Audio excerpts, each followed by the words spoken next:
We're with Stan Kowalski from Minneapolis, Minnesota, and you won 2 awards tonight. First, do you want to just tell us the awards that you won? One is, this one here is a Merit Lifetime Service Award for things I've done outside of the ring. And this one here is the Patriots Award because my main life is dedicated to helping veterans. And you were telling me you were one of the first people in the AWA when it started. Yeah, Tiny Mills and I were the first 2 that come in for Gagne.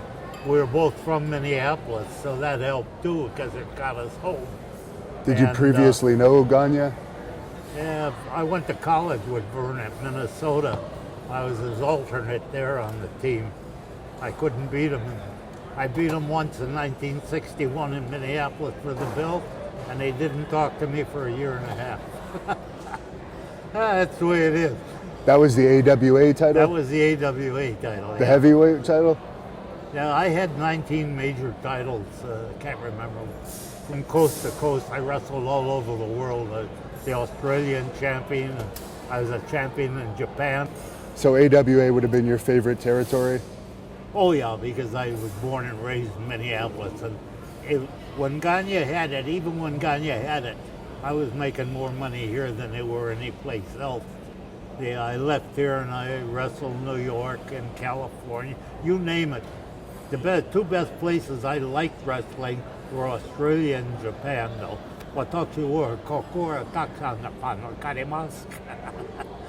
You don't speak Japanese? Of course not, no.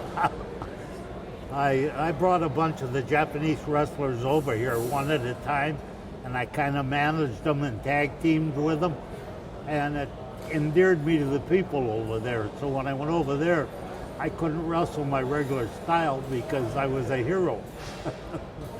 Did you ever wrestle Mad Dog Vachon while you were in AWA? Vachon and I were good friends, and let me tell you something, he was a little bit small, but as tough as he looked in the ring, he was tougher.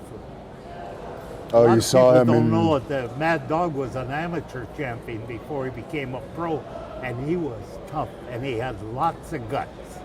I still respect him. Did you ever see him in action in one of his notorious bar fights? Never in a bar fight, no. Fan attacks? I got a few, though. Yeah. I got one in Minneapolis that was pretty bad. Took about 10 cops to get me out of there. Did you ever wrestle Andre the Giant when he came through? I was the first one to wrestle him. When they brought him into New York, they called me up. I was here. They called me and said, "Would you like to make X number of dollars?" I said, "Yeah," and it was a real big guarantee. He said, "You got to wrestle Andre the Giant." I said, "Who's that?" I never heard of him. He says, "The guy we're bringing from France over here. And he's a pretty good wrestler, but he's got to get known. And we figure if we give him a name like you to wrestle, that'll get him up a little bit." So I said, "Sure." And I got a heck of a piece of change. So that was the very first match he had in America? Very first match he had in the United States. Oh, wow. And what's You're pretty good size too, though. Not quite a giant, though. No. Well, you could make yourself a giant in the people's eyes. Definitely. What's your favorite memory of the professional wrestling business? Beating Vergn Gagne in 1961 in Minneapolis. That was the highlight of my life. You know, it's my hometown and his, and we were friendly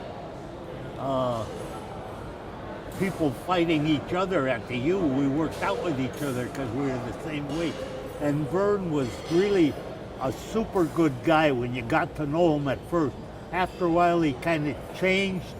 I don't know if you have to change because you're a promoter or what, but his attitude wasn't the same that I was liking. So we just kind of split our ways. And is there anything you want to say to any of your fans that might watch this and see it? Well, I'm Stan Crusher Kowalski, the Big K, and I've enjoyed wrestling in Minnesota and the area here for over 25 years.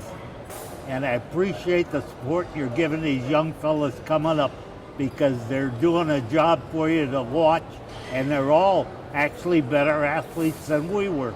You can tell just by looking at the bodies on them. So anyway, when you see a pro wrestling match, don't hesitate. It's cheap entertainment, but it's great entertainment, and it's a great night to go out to. That's very true. Thank you very much.